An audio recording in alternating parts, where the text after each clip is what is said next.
Assalamualaikum warahmatullahi wabarakatuh.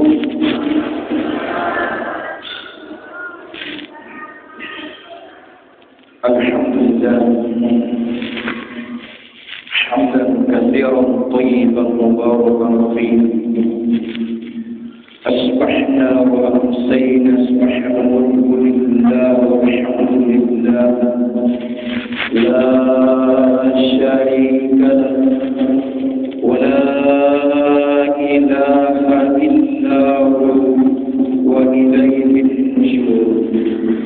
Asbahna ala fitratil Islam wa kalimatil ikhlas wa ala dini nabiyyina Muhammadin sallallahu alaihi wasallam wa ala millati abina Ibrahim hanifa wa ma kana minal musyrikin.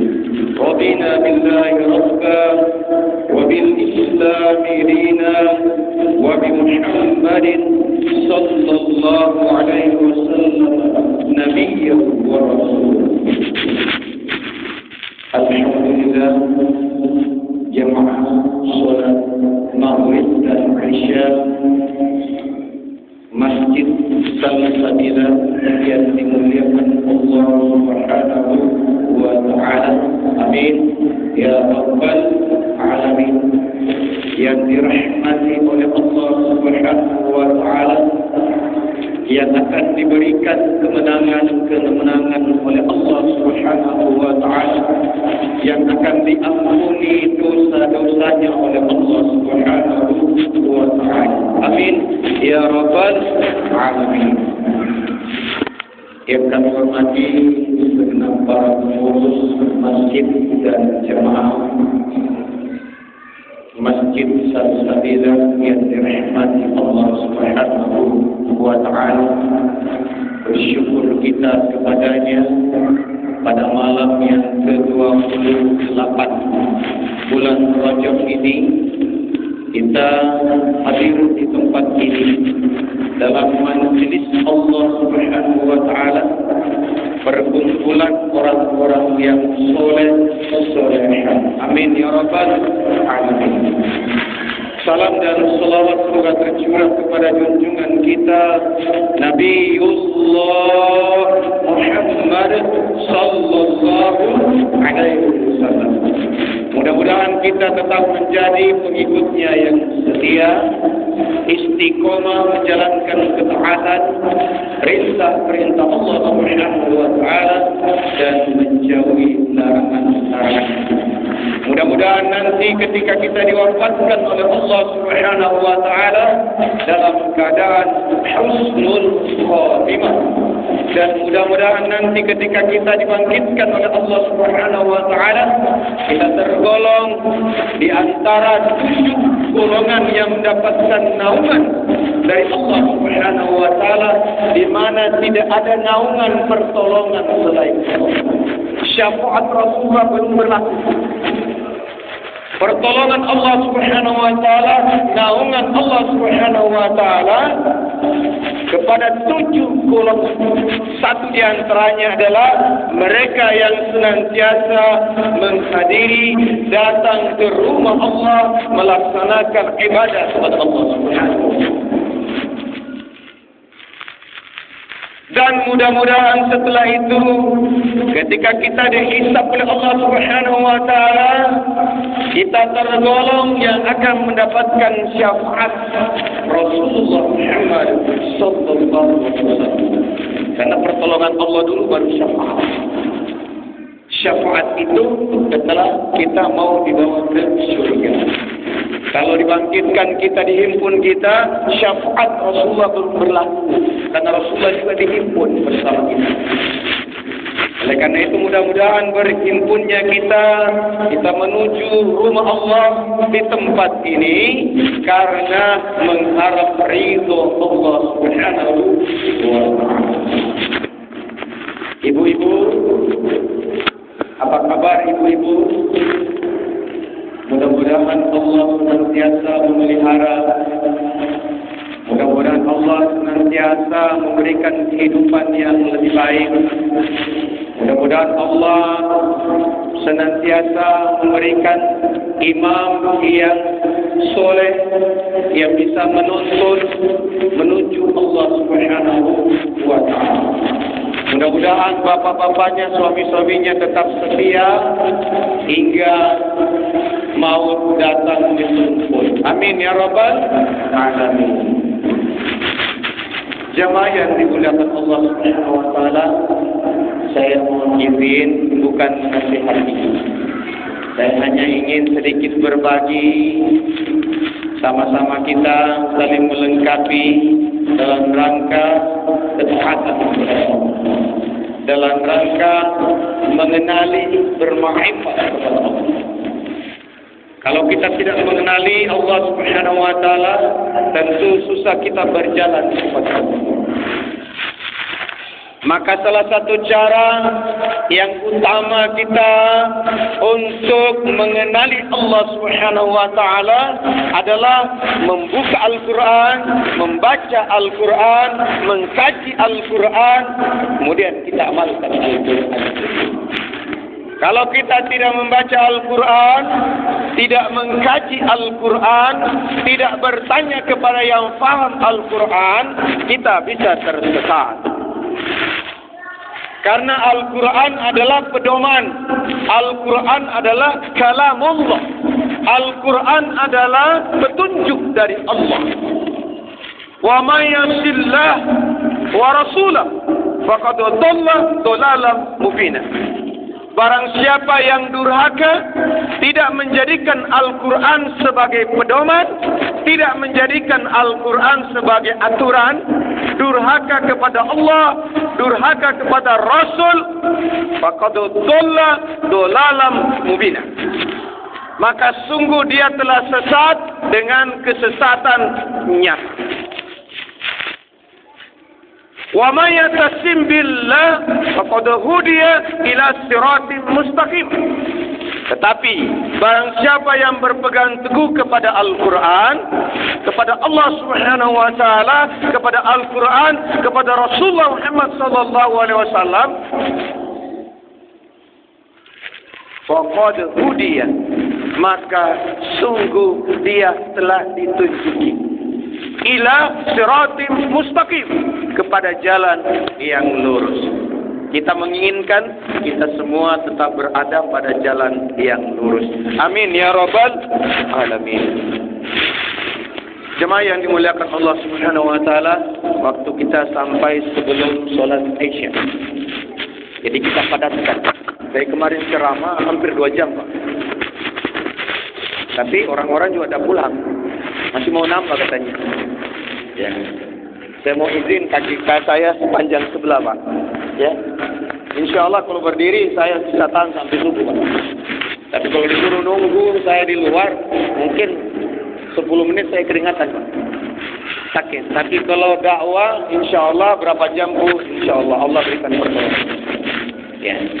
Jadi kita sama-sama, saya berdiri, tidak apa-apa, Bapak duduk dengan tenang, dengarkan ayat, kita lanjutkan ayat yang tadi. Kita kaji ayat yang tadi sebagai pedoman dari Allah, ditambah 1 ayat pada surah Bani Israel.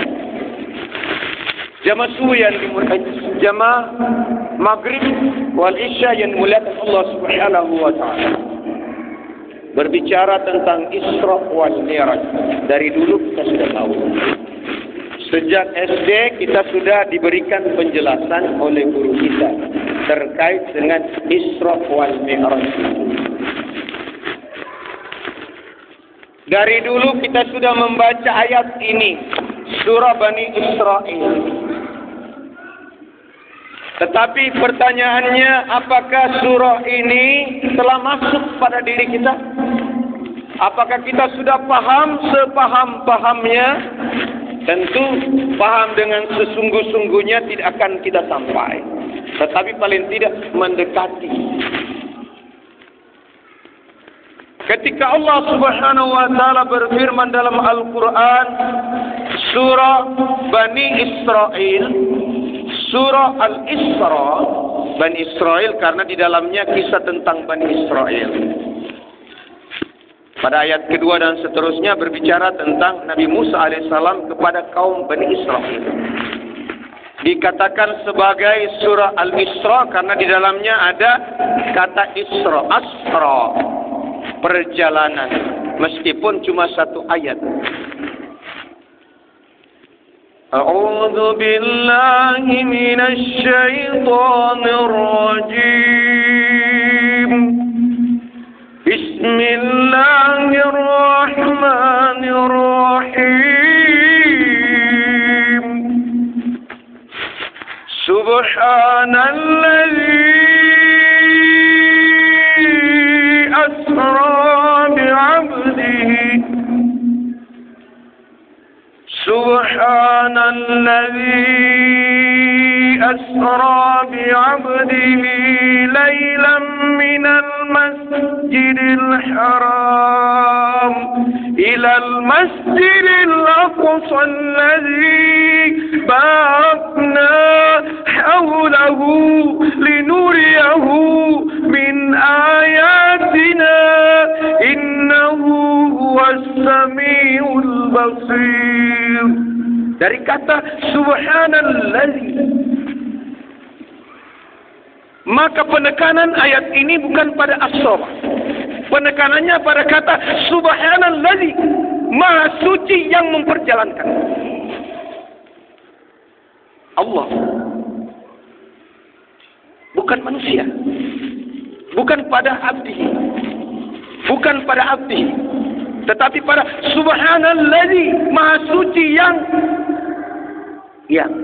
mari kita kaji yang subhanallazi asra, maha suci Allah subhanahu wa ta'ala yang memperjalankan. Orientasi kita pada yang memperjalankan. Allah subhanahu wa ta'ala yang memperjalankan. Bukan teknologi yang memperjalankan. Dulu tidak ada teknologi. Bukan pesawat yang mengangkutnya. Tetapi Allah subhanahu wa ta'ala yang memperjalankan. Allah maha berkuasa. Allah yang maha memiliki segalanya. Allah yang maha agung. Allah yang memperjalankan. Kalau Allah memperjalankan terserah. Ini yang harus kita yakini. Kalau kita menggunakan rasio kita, akal kita tidak sampai. Ini yang kita pakai.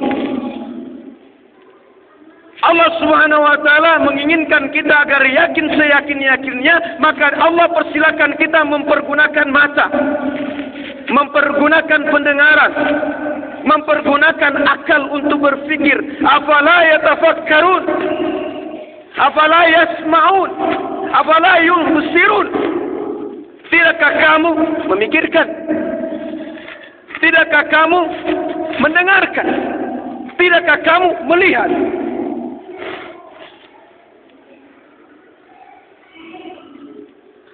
Allah kan sudah mengunci tadi. Innahu was-sami'ul basir. Sesungguhnya dia, bukan innallah. Innahu, siapa innahu itu? Subhanallazi. Di dalam ayat ini tidak ada kata Allah, tidak ada. Subhanallazi asra bi'abdihi lailan minal masjidil haram ilal masjidil aqsa allazi barakna haulahu linuriyahu min ayatina innahu, sesungguhnya dia. Kalau kita salah tadi memahami yang pertama, berarti meleset kita. Kalau kita tidak memahami pada yang pertama tadi, subhanallazi, meleset kita. Maka Al-Quran menjadi acuan kita. Lafaz-lafaz Al-Quran menjadi acuan kita. Ketika kita salah melafazkan, salah pemahaman kita. Ketika salah kita mengucapkan, salah orientasi kita. Contoh, ketika kita bertakbir, Allahu Akbar. Allahu Akbar. Allah adalah kuburan. Kubur. Salah dalam lafaz. Yang tepat adalah Allahu Akbar. Kaf, bukan Qaf. Nah ini, satu saja salah, meleset. Oleh karena itu, pada pemahaman pertama tadi, subhanallazi harus benar-benar. Kita kaji siapa yang memperjalankan itu. Allah Subhanahu wa Ta'ala sebagai orang yang beriman tentu yakin bahwa yang memperjalankan adalah Allah Subhanahu wa Ta'ala. Hambanya diperjalankan. Orang yang benar-benar telah menjadi hamba. Bukan setengah-setengah penghambaannya, tetapi full penghambaan. Bahkan menurut Allah Subhanahu wa Ta'ala penghambaannya ditambah, imannya dikuatkan, hatinya diteguhkan. Oleh karena itu Rasulullah Muhammad SAW mesti dibelah dadanya kembali. Waktu kecil beliau telah dibelah dadanya. Ketika bermain-main, ketika dalam pengasuhan Bani As-Sa'diyah, beliau didatangi oleh Jibril, ditangkap kita bersama dengan teman-temannya. Ditangkap oleh Jibril, lalu dibelah dadanya, dibersihkan, diambil hatinya, kemudian disucikan, kemudian ditaruh lagi. Teman-temannya berlarian.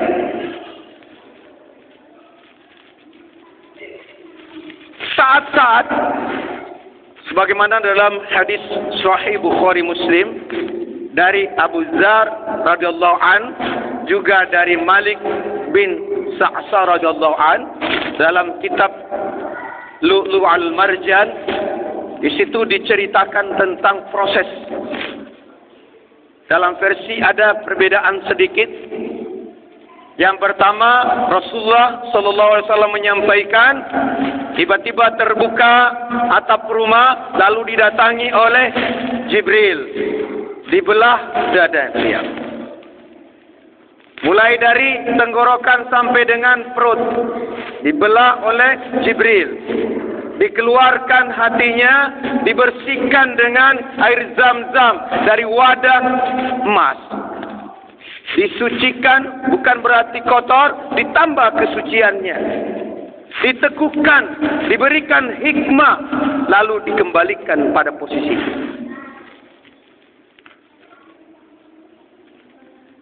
Dalam riwayat yang lain juga disebutkan ketika dia berada dekat Ka'bah, tengah baring-baring didatangi oleh Jibril. Juga sama, dibelah dadanya, dibersihkan hatinya, ditambah kesuciannya, diberikan hikmah dalam dirinya, ditambah keimanannya. Dipersiapkan untuk suatu perjalanan yang dahsyat. Karena yang akan dijalani bukan perjalanan biasa. Bukan perjalanan yang selama ini mondar-mandir para malaikat. Para malaikat mondar-mandir antara langit dan bumi. Itu mudah. Tarujul malaikat warruh ilai fi yaumin kana miqdaru 50,000 sana. Minallahi zil ma'arij, dalam surah Al-Ma'arij. Minallahi zil ma'arij ta'arujul malaikatu warruh ilaihi fi yaumin kana miqdar 50,000 sana. Para malaikat naik, turun, naik. Menghadap kepada Rabbnya. Malaikat dan ar-ruh. Kalau ar-ruh ini juga kalau dijelaskan sampai subuh tidak selesai, Pak. Yang jelas malaikat dan ruh secara umum ruh dimaksudkan di sini adalah Jibril. Tapi pendapat yang lain juga ada mengatakan ruh itu ruh kita. Ada juga yang mengatakan bahwa ruh itu ada malaikat yang lain. Kita tidak sampai ke sana. Yang jelas bahwa malaikat mondar-mandir dalam sehari perjalanan itu sama dengan miqdar 50 alfasana, 50.000 tahun perjalanan. Kadarnya. Tapi yang jelas, walaupun kita 1.000.000 tahun berjalan, tidak akan sampai, Pak. 50.000 tahun, 1.000.000 tahun pun kita berjalan, tidak akan sampai. Karena perjalanan dari bumi ke sana tidak mungkin kita lakukan tanpa dengan pertolongan Allah. Para ilmuwan telah mencapai titik yang tertinggi dalam penjelajahannya, tentu tidak akan pernah sampai. Semakin sampai ke atas, semakin luas alam ini. Semakin banyak yang tidak pernah diketahui menjadi diketahui. Yang jelas bahwa teknologi tidak akan sampai. Maka dikatakan subhanallazi, maha suci Allah yang memperjalankan hambanya. Hamba yang benar-benar menjadi hamba. Kita juga hamba Allah. Tetapi tentu penghambaan kita belum sampai. Kalau kira-kira kita sudah mampu loncat ke atas, sudah mampu kita naik ke atas, ke dalam rumus fisika itu Pak, semakin ringan, maka kecenderungannya semakin naik Pak. Yang menjadikan berat manusia itu karena dosanya Pak, kemaksiatannya. Semakin bersih hatinya, semakin terbebaskan dari dosa-dosa, maka semakin tinggi derajatnya dia.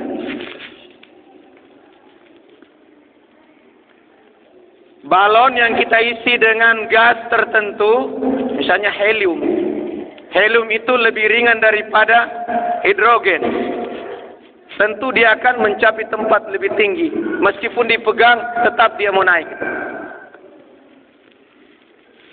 Cahaya Muhammad SAW adalah inti cahaya. Sumber cahaya. Ketika dibersihkan, ketika disucikan, tidak ada pemberatnya. Maka ringan dia meleset. Berjalan kepada Allah dengan kecepatan. Kecepatan benda saat ini yang paling cepat menurut ilmuwan adalah kecepatan cahaya. Kecepatan cahaya 300.000 km per jam atau per detik, Pak. Tentu kecepatan Rasulullah SAW ketika bermi'raj jauh lebih cepat. Karena sampai hari ini kita sudah belajar tentang alam semesta. Yang kita kenali di alam ini ada galaksi Al-Buruj. Antara pinggir galaksi dengan pinggir yang lain, panjangnya, jaraknya adalah 100.000 tahun cahaya. Bukan lagi 100.000 kilometer. 100.000 tahun cahaya, perjalanan cahaya baru sampai. Pinggir galaksi Bima Sakti dengan intinya, pusatnya 50.000 tahun cahaya. 50.000 tahun cahaya. Inti galaksi Bima Sakti dengan tata surya kita 30.000 tahun cahaya. Berarti sistem galaksi ini di dalamnya ada sistem bintang. Satu di antara bintang itu adalah matahari. Ternyata bukan cuma satu galaksi Al-Buruj itu. Al-Quran pun menjelaskan. Bukan cuma satu Al-Buruj itu. Miliaran Al-Buruj. Tentu lebih luas lagi. Sekarang kita melihat, apakah ini diterima akal Kalau tidak diterima akal, tentu hati harus menerima. Tadi telah dibacakan. Apakah benar-benar Muhammad SAW melakukan perjalanan naik ke Sidratil Muntaha? Baca Al-Quran dari surah An-Najm, surah ke-53, ayat 13 sampai 18. Walaqad ra'ahu nazlatan ukhra 'inda Sidratil Muntaha. Dan sesungguhnya Muhammad telah menyaksikan Jibril alaihissalam pada rupa yang asli, bukan rupa-rupa. Bukan ketika sama datang membawa wahyu yang terkadang rupanya seperti kita, laki-laki, manusia biasa. Tetapi Jibril dalam rupa yang asli. Dalam kitab Sirah Nabawiyah disebutkan bahwa malaikat Jibril ini ketika memperlihatkan dirinya 600 sayapnya. Tentu kita tidak bisa bayangkan 600 sayap. Burung Garuda sayapnya cuma 2. Kalau 600 sayapnya, di mana sayap itu berada? Kita bayangkan saja. Walaqad ra'ahu nazlatan ukhra 'inda Sidratil Muntaha, yaitu di Sidratil Muntaha. 'Inda Jannatul Ma'wa, di dekatnya ada surga tempat tinggal. Surga di sana. Maka semua orang berlomba-lomba naikkan derajatnya agar sampai ke surga. Kalau derajat kita tidak naik, tetap berada di bawah, tidak sampai ke surga. Karena surga berada di atas langit yang ketujuh, Sidratil Muntaha, indah Jannatul Ma'wa, di dekat surga tempat tinggal. Iz yaghsha sidrata ma yaghsha. Muhammad sallallahu alaihi wasallam melihat Sidratul Muntaha ketika ada yang meliputinya. Apa yang meliputinya?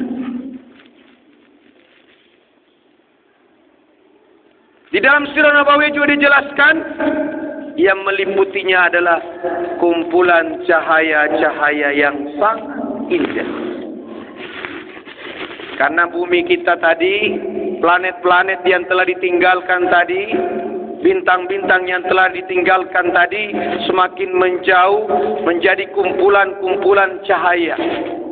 Cahaya yang saling membentuk keindahan yang tidak bisa dibayangkan seperti apa. Semakin ke atas semakin indah, semakin ke bawah semakin jelek. Kalau Bapak naik pesawat, saksikan ke atas, lebih indah daripada di bawah. Semakin ke atas, semakin indah kelihatannya. Rasulullah Muhammad SAW diperjalankan naik. Pertanyaannya, apa benar hanya untuk perintah urusan sholat? Bukankah sebelum Isra Mi'raj juga sudah sholat? Kan gitu. Bukankah nabi-nabi terdahulu juga sudah sholat? Di dalam ayat tadi tidak dikatakan bahwa Rasulullah SAW naik itu untuk menerima sholat.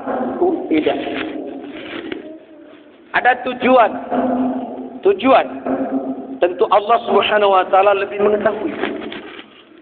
Tetapi di dalam ayat ini Allah Subhanahu Wa Taala menyampaikan kepada kita, laqad ra'a, pada ayat ke-18, min ayati rabbihil kubra. Sesungguhnya Muhammad telah menyaksikan tanda-tanda ayat-ayat Allah yang besar.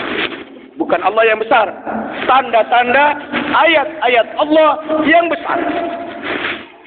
Nah, kalau kita sampai pada pemahaman kita, yang dimaksudkan adalah Allah yang besar, ini banyak perbedaan pendapat. Ada yang mengatakan menyaksikan Allah, ada yang mengatakan tidak. Itu bukan urusan kita. Urusan kita adalah ketika Allah katakan laqad ra'a min ayati rabbih kubra. Tanda-tanda ayat-ayat Tuhannya yang besar. Jadi ayatnya yang besar, tandanya yang besar, yang merupakan ciptaan Allah. Sekarang, apakah ini penting? Penting sekali karena Muhammad sallallahu alaihi wasallam adalah penghulu para nabi. Muhammad sallallahu alaihi wasallam adalah sayyidul mursalin. Muhammad sallallahu alaihi wasallam diutus untuk seluruh alam, termasuk manusia. Nabi Adam alaihissalam ketika sebelum diturunkan ke bumi, dia telah diberikan ilmu pengetahuan, dia telah diperlihatkan alam yang luas ini.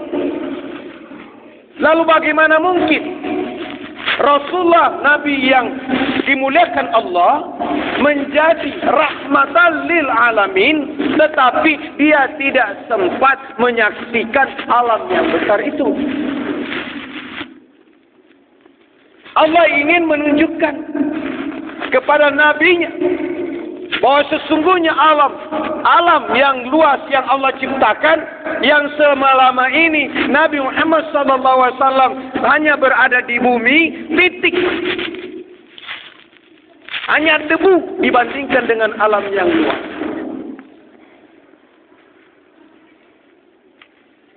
Agar bertambah keyakinan, agar bertambah keteguhannya, agar semakin yakin kepada Allah yang maha besar.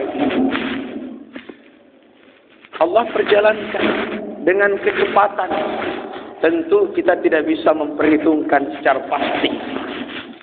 Dalam satu malam saja perjalanan dari Masjidil Haram ke Masjidil Aqsa 1250 km kurang lebih. 1250 km kurang lebih. Ditambah dengan perjalanan dari bumi menuju langit pertama. Langit pertama, langit kedua, langit ketiga, keempat, kelima, keenam, ketujuh. Setelah itu naik lagi ke atas. Dengan berbagai macam peristiwa yang dihadapinya. Dengan berbagai macam peristiwa yang harus dialaminya. Perjalanan dari Masjidil Haram menuju Palestina saja, begitu banyak persoalan-persoalan yang beliau ditampakkan oleh Allah. Ketika perjalanannya sampai di suatu tempat, ketika perjalanan di Masjidil Haram, Jibril sampaikan turun untuk melaksanakan sholat. Nabi Muhammad SAW turun sholat, kemudian naik ke buruknya. Jibril bertanya, tahukah kamu di mana kamu sholat tadi? Tidak. Kamu telah sholat di Thayyibah. Sholat di Thayyibah. Thayyibah adalah Madinah. Thayyibah adalah Yasrib. Disitulah kamu nanti akan berhijrah. Naik lagi sampai ke suatu tempat, diperintahkan turun sama Jibril, turun sholat. Setelah naik ditanya, tahukah kamu di mana kamu sholat? Tidak. Itu adalah tempatnya Nabi Musa alaihissalam berteduh dulu. Itulah Madian. Berjalan lagi, ketemu bukit yang kita kenal dengan Tur Sina. Berjalan lagi, kemudian disuruh turun di suatu tempat Bethlehem, di mana Nabi Isa alaihissalam dilahirkan. Berjalan terus dikejar sama Ifrit dengan api yang menyala-nyala. Dari belakang dikejar. Maka Jibril katakan, bukankah aku telah menyampaikan doa agar engkau bacakan sehingga apinya padam dan api membakar dirinya lalu. Berjalan terus, di sebelah kanan memanggil, wahai Muhammad, tengok kami, lihat kami. Nabi Muhammad tidak melihatnya. Wahai Muhammad, tahukah kamu siapa yang memanggil kamu tadi di sebelah kanan? Tidak. Itulah Yahudi. Seandainya kamu tengok dia, maka umatmu kan masuk dalam Yahudi. Berjalan lagi dari sebelah kiri. Wahai Muhammad, lihat kami. Nabi istiqomah. Setiap godaan sudah dibersihkan, sudah diteguhkan. Kalau kita berjalan, Pak, jalan, tiba-tiba ada yang manggil, spontan tuh, Pak. Pasti. Apalagi cewek cantik, Pak. Spontan, Pak. Susah rasanya kita. Nabi kita terpelihara imannya. Dari belakang sudah, dari kanan sudah, sebelah kiri lagi. Tahukah kamu siapa yang memanggil sebelah kiri? Dialah Nasrani. Seandainya kamu nengok kepadanya, maka umatmu masuk dalam kaum Nasrani. Berjalan lagi di depannya. Wanita yang sangat cantik dengan perhiasan yang sangat banyak. Wahai Muhammad, lihatlah diriku. Tetapi Muhammad tidak melihatnya. Jibril berkata, siapa? Tahukah kamu siapa yang memanggil kamu? Itulah dunia. Itulah dunia. Seandainya kamu melihat perempuan cantik itu dengan perhiasannya, dengan kecantikannya, maka umatmu pasti binasa. Ini baru sekedar, begitu banyak perjalanan. Ditemukan kaum yang tiap hari memukul kepalanya dengan batu, hancur, diambil batu, hancur kepalanya, dibaikkan lagi oleh Allah, ditabuk lagi pakai batu. Ditanya, tahukah kamu siapa mereka? Mereka itulah yang melalaikan sholat. Mereka itulah yang melalaikan sholat.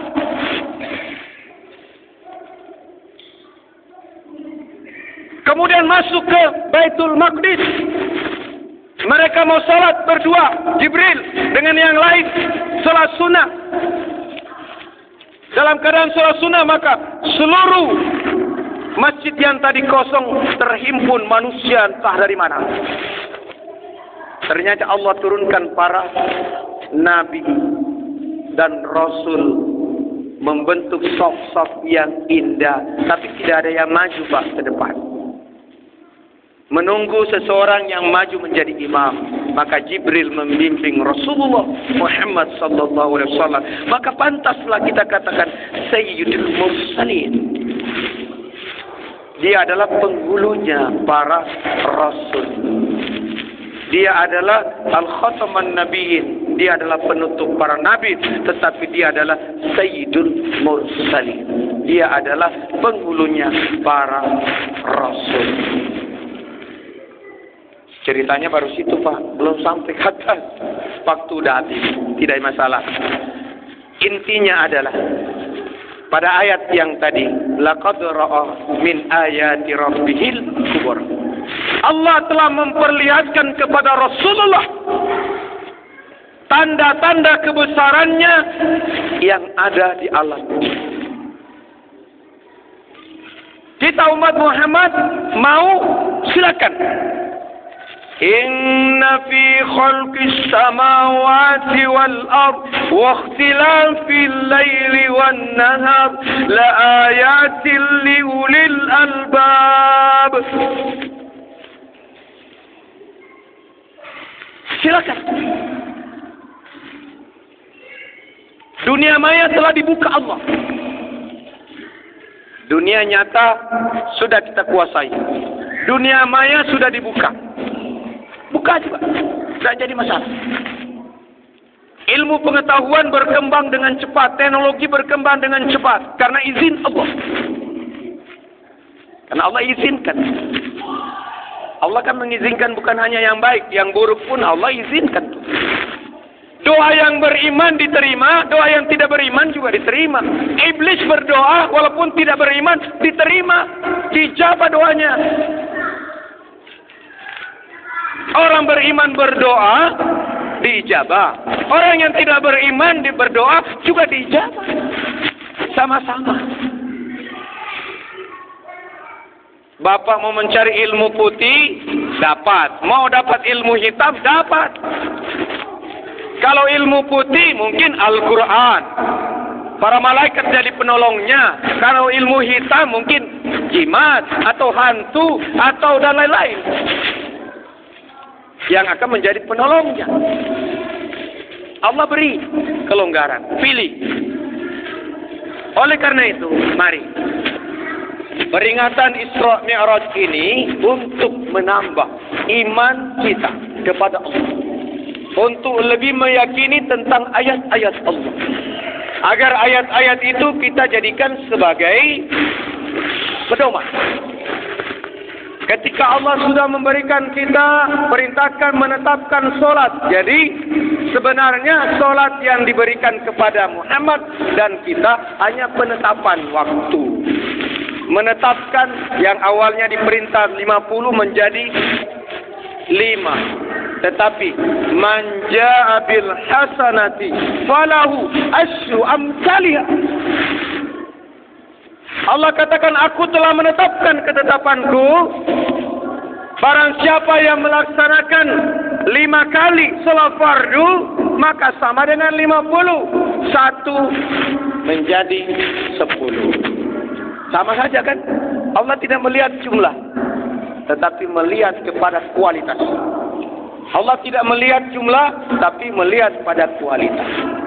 Oleh karena itu mari kita tingkatkan kualitas ibadah kita kepada Allah Subhanahu wa taala. Kita tingkatkan iman kita, ketakwaan kita, kecintaan kita kepada Rasulullah, kecintaan kita kepada aturan-aturan Allah.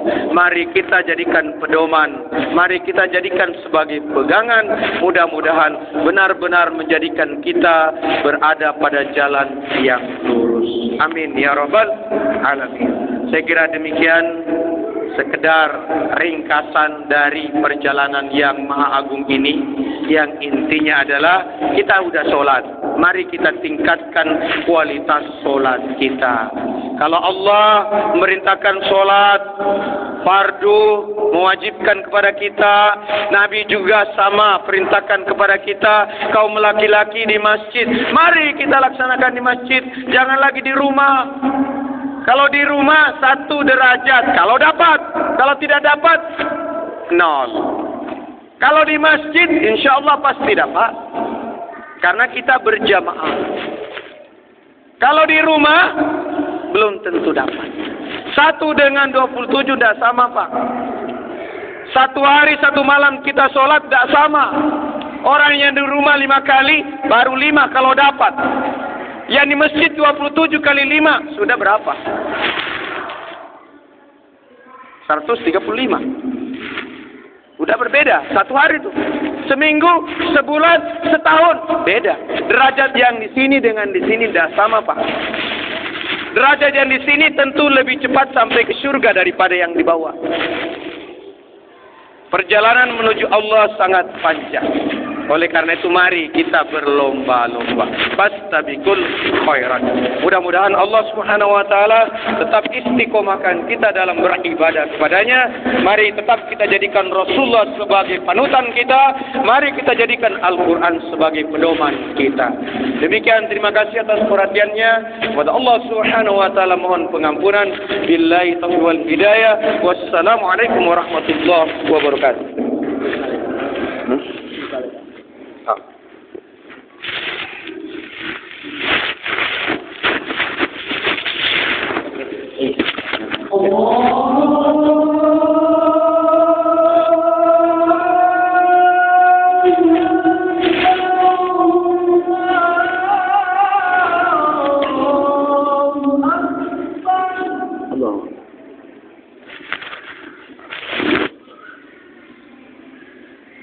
Allah